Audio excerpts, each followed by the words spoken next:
హయాంలో ఆయన పాలన బాధ్యతలు చేపట్టడానికి ముందు చేపట్టిన తర్వాత ఆయన హయాంలో జరిగిన చాలా ఆరోపణలు చాలా చర్యలు ఆయన్ని బాహాటంగా ప్రజల ముందు ఎక్స్పోజ్ చేసినాయి.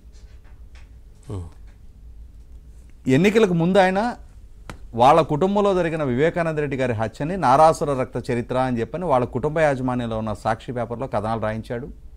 దాన్ని ఒక ఎన్నికల ఎజెండాగా మలుచుకున్నాడు. దాని ద్వారా సానుభూతి రప్పించుకున్నాడు. దానికి తోడు నాటి ముఖ్యమంత్రి చంద్రబాబు నాయుడు గారికి దాన్ని ఆపాదించి ఎన్నికల్లో లబ్ధి పొందాడు. కానీ సిబిఐ ఏమి నిర్ధారణ చేసింది? ఎవరు సొత్తదారులు ఎవరు పాతదారులు అని చెప్పి నిర్ధారణ చేసింది.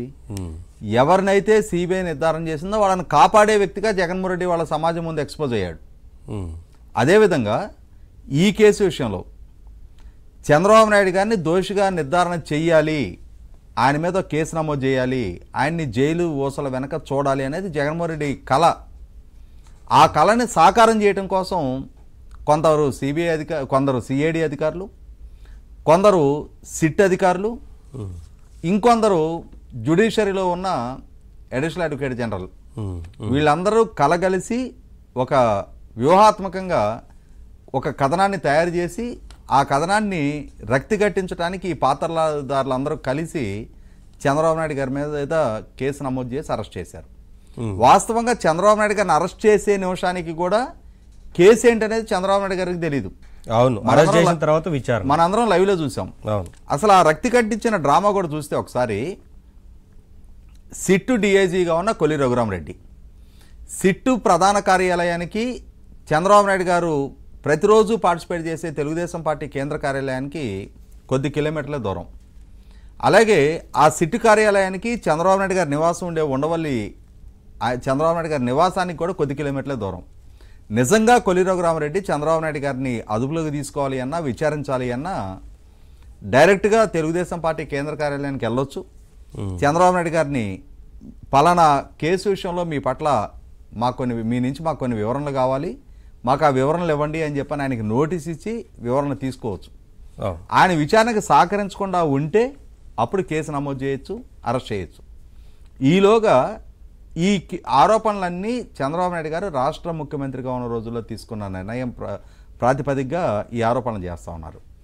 రాష్ట్ర ముఖ్యమంత్రిగా ఆయన తీసుకున్న నిర్ణయాల ప్రాతిపదికగా ఆయన మీద కేసు నమోదు చేయాలి అన్నా ఆ కేసులో ఆయన పాత్రను నిర్ధారించే సాక్ష్యాధారాలు గవర్నర్ గారికి సబ్మిట్ చేసి ఈ ఆరోపణల మీద మాకు ఆయన నుంచి వివరణ కావాల్సిన అవసరం ఉంది, విచారించాల్సిన అవసరం ఉంది, మేము కేసు నమోదు చేస్తున్నాం, మీ అనుమతి కావాలి అని చెప్పని ప్రివెన్షన్ ఆఫ్ కరప్షన్ యాక్ట్లో సెక్షన్ 17A కింద ఆయన నుంచి అనుమతి తీసుకున్నా కేసు నమోదు చేయాలి.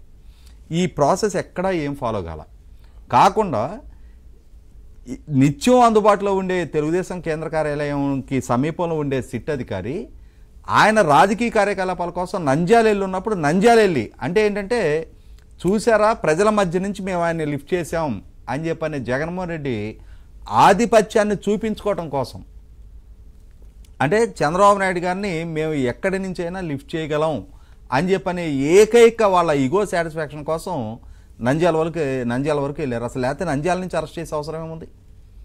అసలు సిట్ అధికారి రఘురామరెడ్డి చంద్రబాబు నాయుడు గారికి నోటీస్ ఇచ్చి ఆయన వివరణ తీసుకునే ప్రయత్నం చేశారా?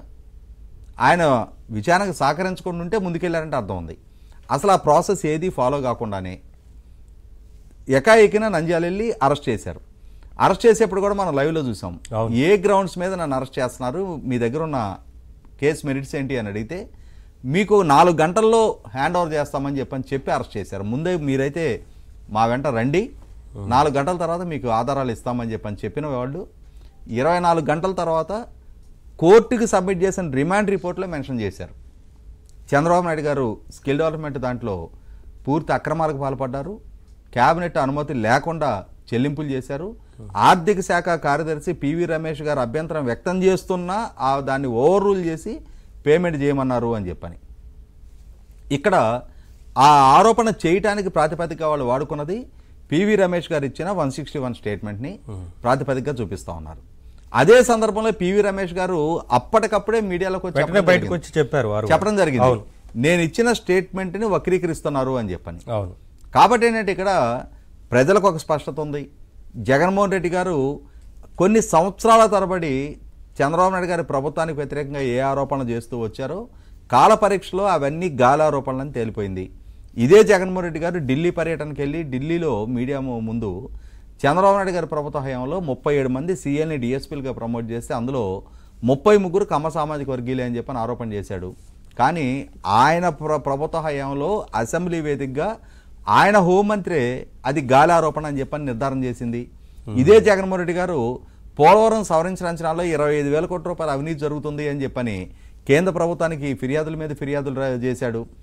అదే సవరించిన అంచనాలను ఆమోదించండి అని చెప్పని, అదే సెకండ్ డిపిఆర్ని ఆమోదించమని చెప్పని 1కి 10 సార్లు 100 సార్లు కేంద్ర ప్రభుత్వాన్ని అభ్యర్థించాడు పార్లమెంటు వేదికగా. తర్వాత వ్యక్తిగతంగా తాను కేంద్ర ఇరిగేషన్ శాఖ మంత్రిని, ఆర్థిక శాఖ మంత్రిని కలిసినప్పుడు. అంటే ఇక్కడ జగన్మోహన్ రెడ్డి తాను చేసినవి ఫేక్ ఆరోపణలు అని చెప్పని తనకు తానే రుజువు చేసుకున్నాడు. అలాగే ఇవాళ స్కిల్ డెవలప్మెంట్ అంశంలో కూడా ఆ ఒప్పందం గురించి వక్ర భాష్యాలు చెప్పారు. అది పూర్తి స్థాయిలో కేబినెట్ ఆమోదంతో జరిగిన నిర్ణయం, స్కిల్ డెవలప్మెంట్ కార్పొరేషన్ ఏర్పాటు చేయాలి అనేది. అదే సందర్భంలో సీమెన్స్ వాళ్ళతో జరిగిన ఒప్పందంలో కూడా చాలా పారదర్శకమైన ఒప్పందం జరిగింది.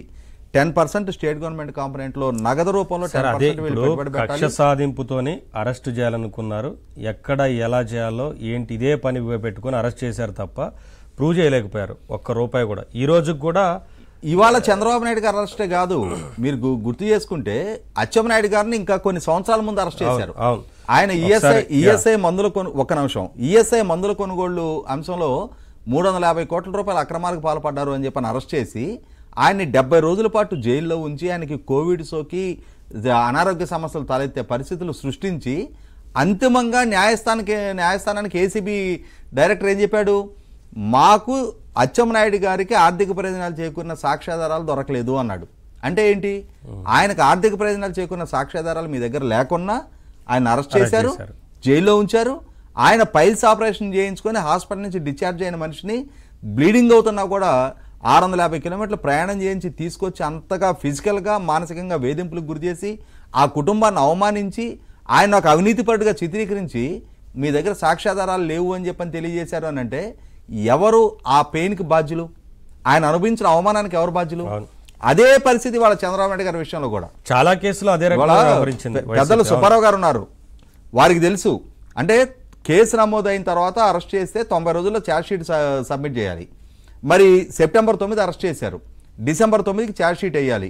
సరే డిసెంబర్ 9 కాదు, ఫిబ్రవరి 9 లేదు, జూన్ 9 అనుకుందాం. జూన్ 4 దాకా ప్రజలు ఎన్నికల్లో వాళ్ళని చేత్కరించి వాళ్ళని శిక్షించేదాకా వాళ్ళే అధికారంలో ఉన్నారుగా.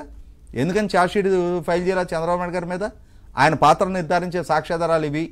ముందుగా గవర్నర్ గారికి సబ్మిట్ చేసి 17A కింద అనుమతి తీసుకోవాలి. ఆ రోజుకు లేవు సాక్ష్యాలు.